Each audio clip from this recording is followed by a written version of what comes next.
যখন ফেরাউনের মমি পাওয়া গেছে তখন মানুষ জানতো না এই বডিটা কোথায় আছে।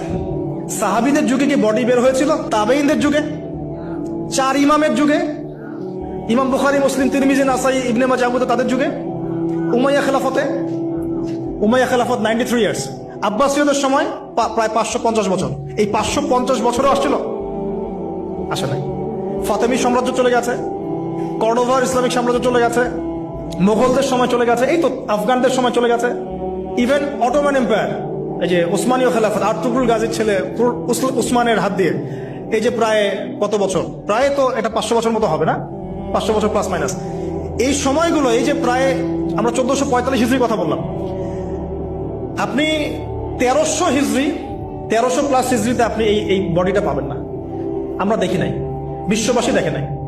ইংরেজি কত সনে এটা আবিষ্কৃত হলো, কে উদ্ধার করলো, কোথেকে আসলো? আমি ছোটখাটো